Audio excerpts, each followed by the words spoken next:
Glória a Deus. Pega a palavra. Tecladista, pode ficar aí, varão. Deixa Deus te usar aí. Estou sentindo uma unção sendo derramada aí. Evangelho de Mateus, capítulo de número 9. Aleluia. Eu quero ler com vocês a partir do verso de número 14 até o 17. Vasos novos para o vinho novo. Tem vaso aqui nesse lugar? Glória a Deus. Mateus capítulo 9, do verso 14 ao 17 diz o seguinte: Vieram depois os discípulos de João e perguntaram a Jesus: Por que nós e os fariseus jejuamos muitas vezes, mas os seus discípulos não jejuam? Jesus respondeu: Como podem os convidados para o casamento estar tristes enquanto o noivo está com eles? No entanto, virão dias em que o noivo lhes será tirado, e então eles vão jejuar. Ninguém põe remendo de pano novo em roupa velha, porque o remendo tira um pedaço da roupa, e o buraco fica ainda maior. Nem se põe vinho novo em odres velhos, porque se alguém fizer isso, os odres se rompem, o vinho se derrama e os odres se perdem. Mas põe-se vinho novo em odres novos, e ambos se conservam. Palavra do Senhor, amém? Pode tomar o seu assento, pode glorificar ao nome de Jesus. Aleluia, glória a Deus. Quero agradecer ao pastor Everton pelo convite, estarmos aqui nesse tempo, onde certamente o Senhor já tem ministrado ao longo dessas terças-feiras ao coração desta amada igreja, e eu acredito que Deus está dilatando a tenda para derramar uma porção extra da sua unção sobre esse lugar.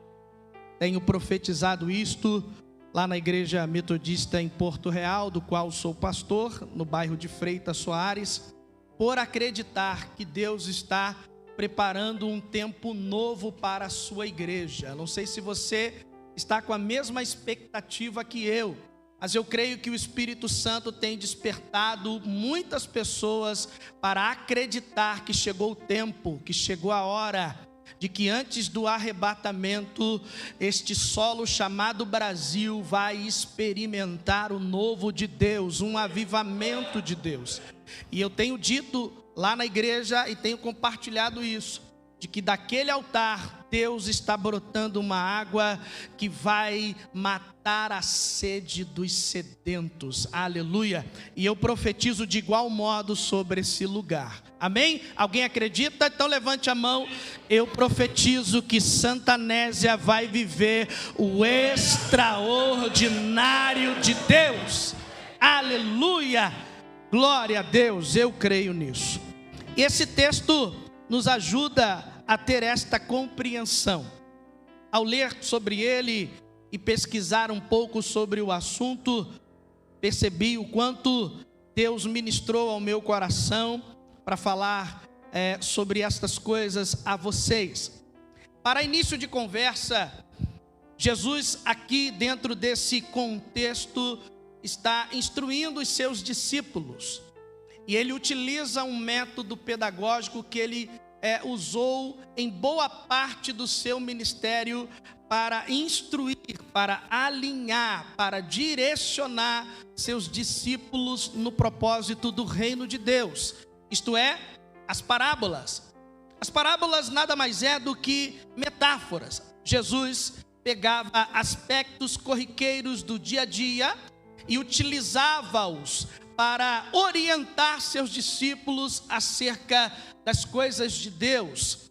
É muito importante lembrar que em todos esses momentos o objetivo era muito claro, de que eles entendessem acerca desses mistérios e após a sua ascensão pudesse reproduzir, pregar anunciar tudo aquilo que eles receberam como informação do mestre. E quem conhece a Bíblia, quem já leu o livro de Atos dos Apóstolos, tem entendimento de que eles conseguiram cumprir sua missão com sucesso. E eu profetizo que o mesmo sucesso que esteve sobre a vida desses homens e dessas mulheres estará também sobre as nossas vidas para cumprir a missão do Pai. Eu creio que Deus está levantando uma geração que tem prazer em salvar vidas, que o seu objetivo está nas pessoas, de que no seu coração arde um interesse de buscar a presença de Deus, para que outras pessoas possam sentir aquilo que você e eu sentimos num ambiente como esse. E eu profetizo que Santa Négia vai viver essa experiência a partir de você, como vaso novo, recebendo o vinho novo de Deus, para liberar o novo do Senhor sobre a vida das pessoas. Quem recebe isso, diga glória a Deus.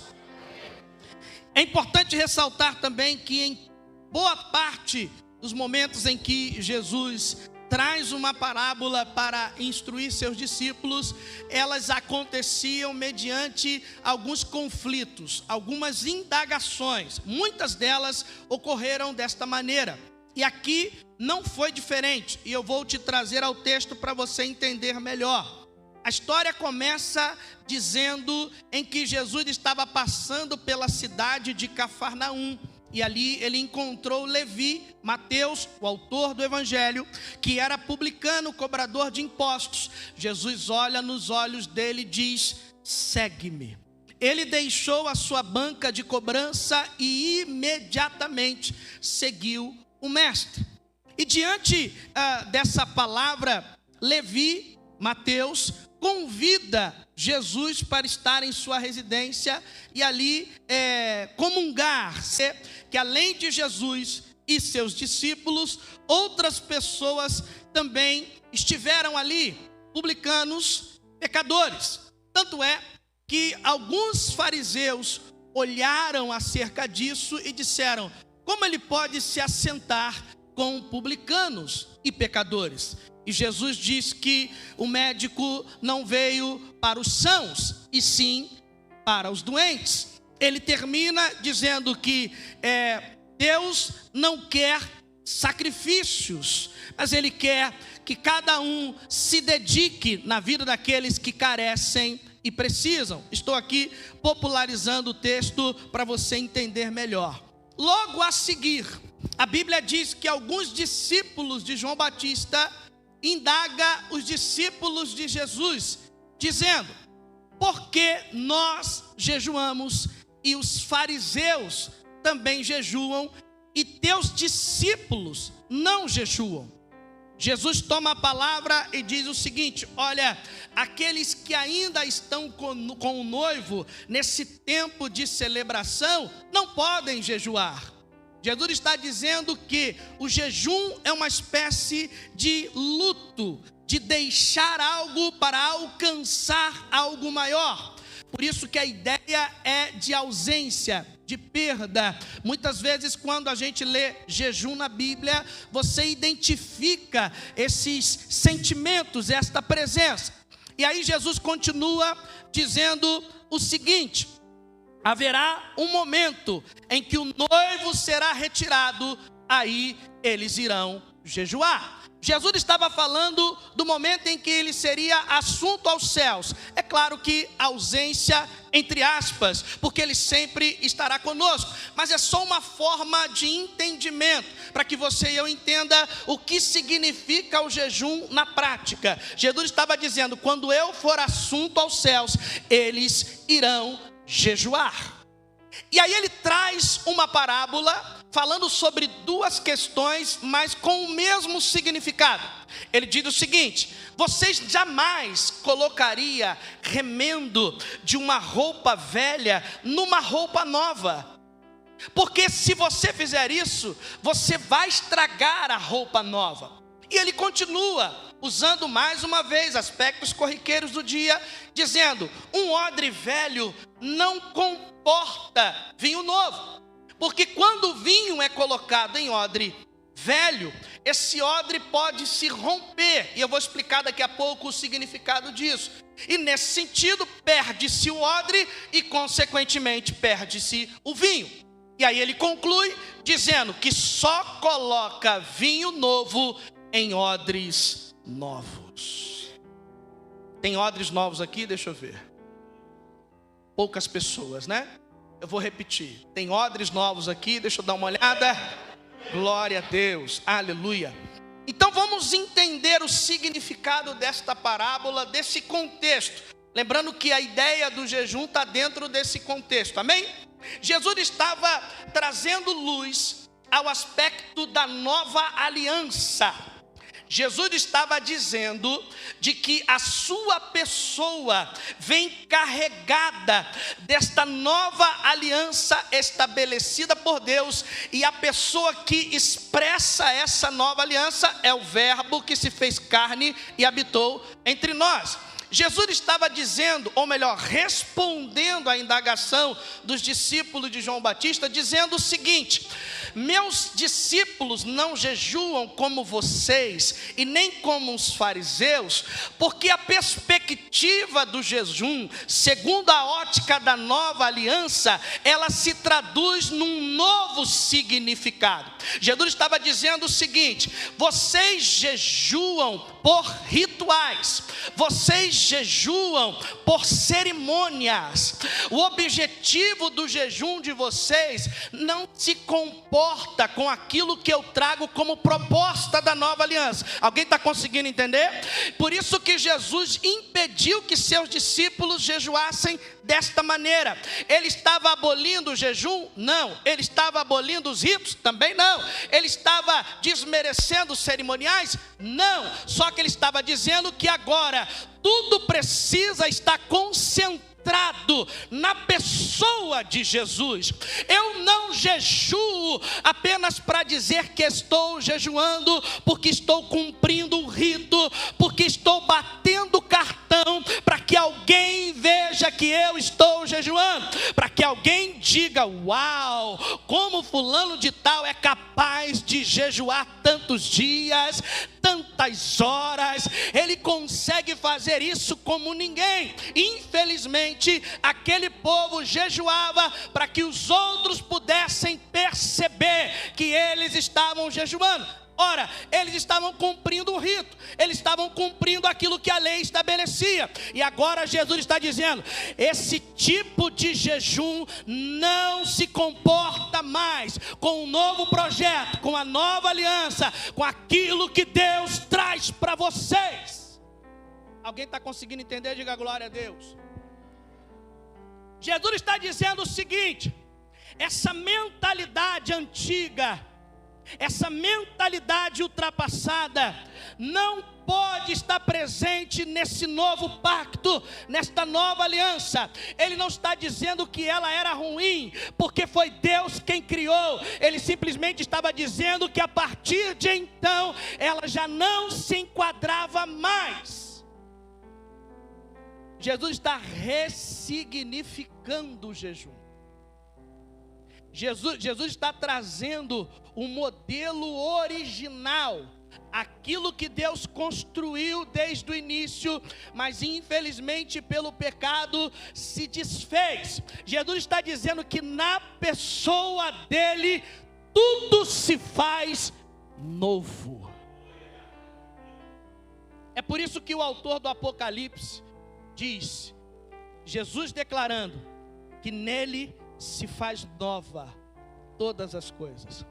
O apóstolo Paulo, em 2 Coríntios capítulo 5, verso de número 17, geralmente nós utilizamos esse texto para os novos convertidos.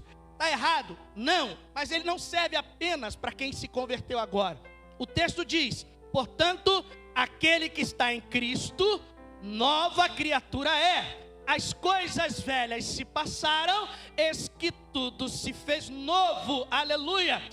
Presta atenção, se ontem você estava em Cristo, você era nova criatura. Se hoje você está em Cristo, você é nova criatura. Se amanhã você estará em Cristo, você será nova criatura. Isto é, aquilo que passou já não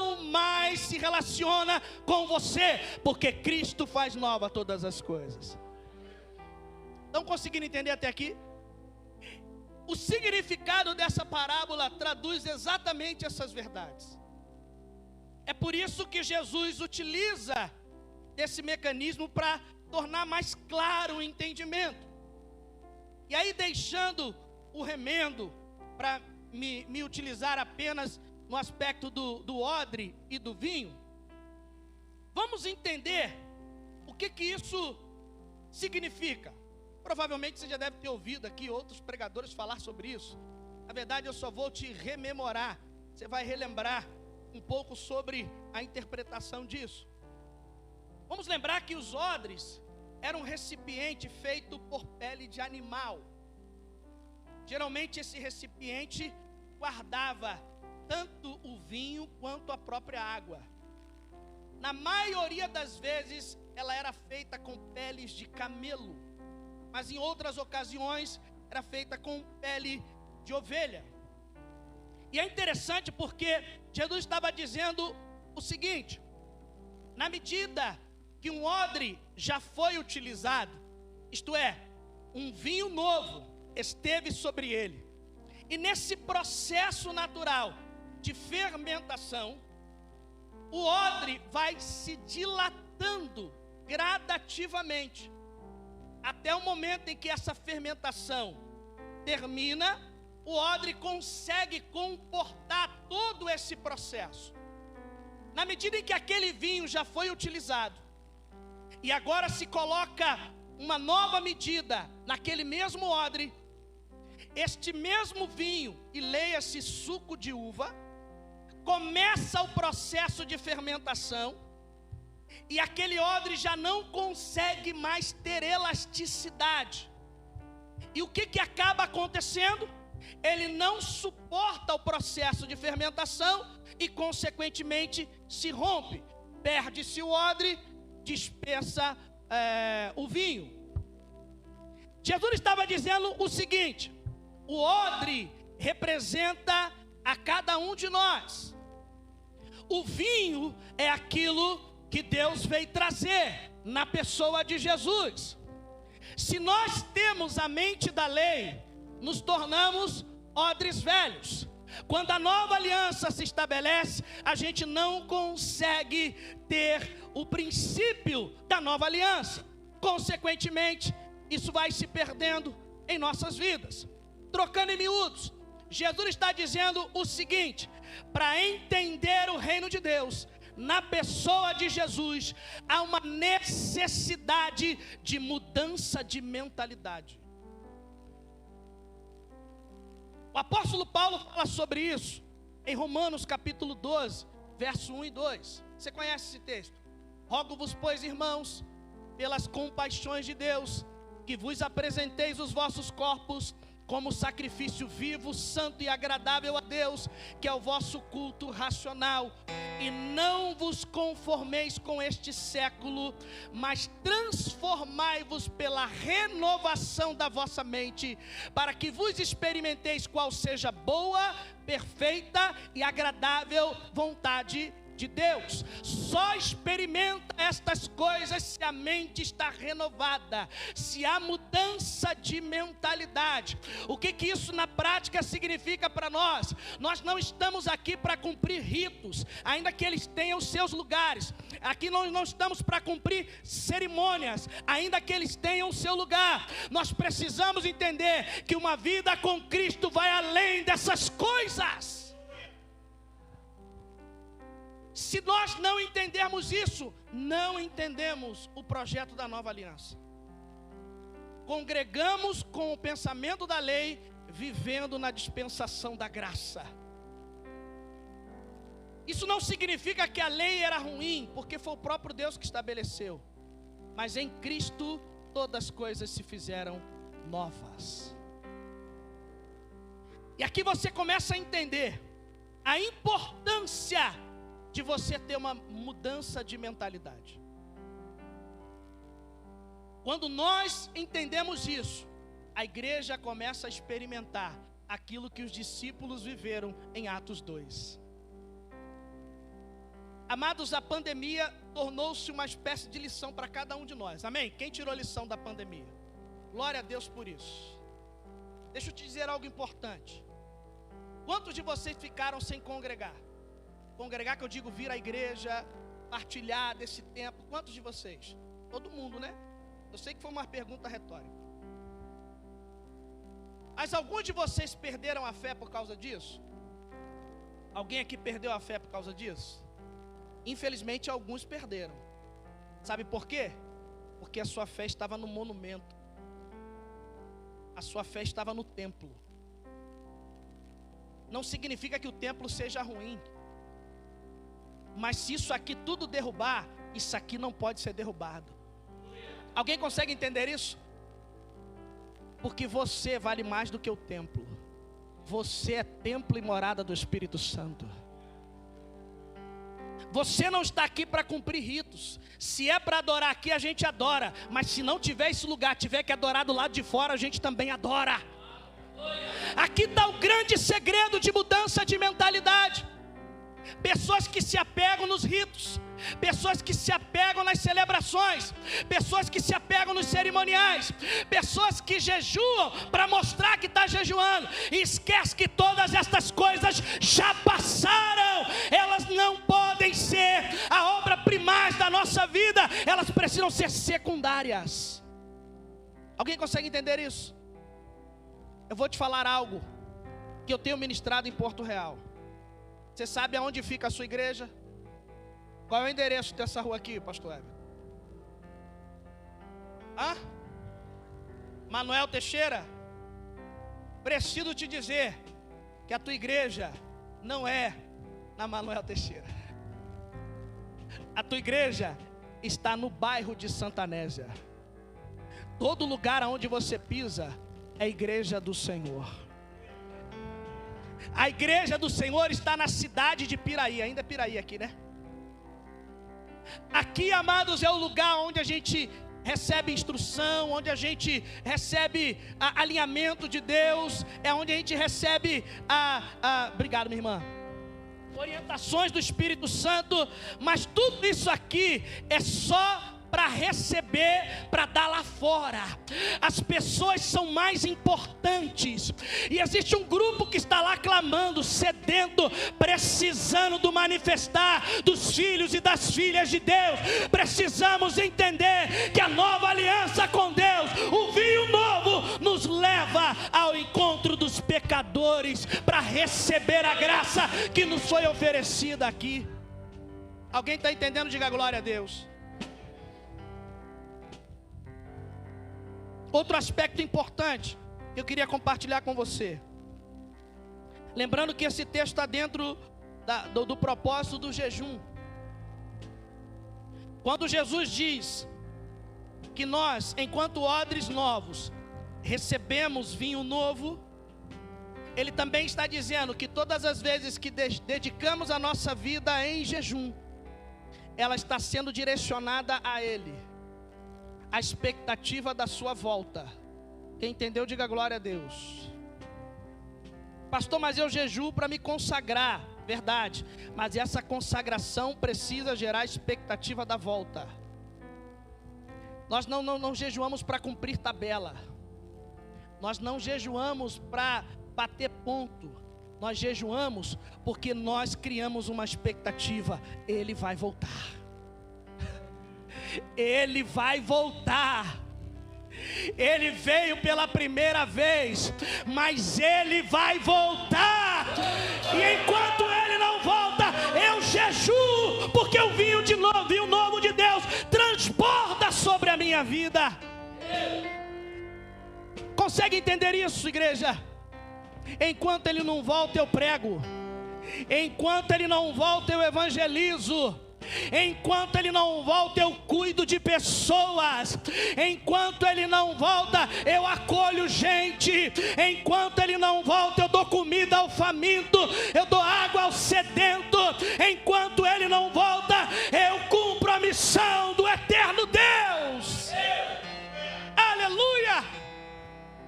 Mas só é possível se você estiver na condição de odre novo. porque se for odre velho, desperdiça o vinho novo. Chegou o tempo da igreja entender aquilo pelo qual ela foi criada. A igreja nasceu com um único propósito: ide e fazei discípulos de todas as nações. Você consegue entender isso? Para finalizar, eu quero dar um exemplo do próprio Antigo Testamento para mostrar para você que esta era a cultura do reino. No livro do profeta Josué, capítulo 1, a partir do verso 10, do 1 ao 9, você encontra Deus incentivando o profeta, trazendo palavras de entusiasmo. Mas depois que ele termina, ele espera uma decisão do profeta. E qual foi?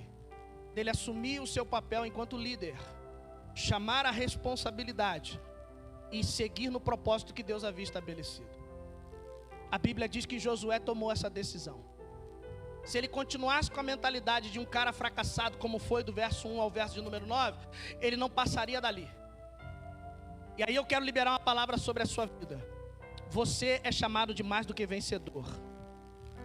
Ninguém entendeu. Eu vou repetir.